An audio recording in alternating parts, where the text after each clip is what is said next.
Hi guys, so for this week's design I've painted my nails black. We're then going to need 2 pieces of thick striping tape and we're going to create a cross.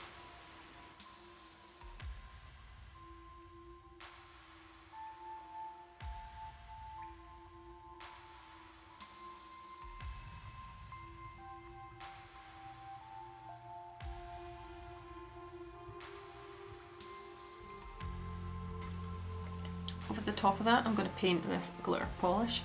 This is one of my own and you can find a link down below where you can purchase this one for yourself. This one's called Prism.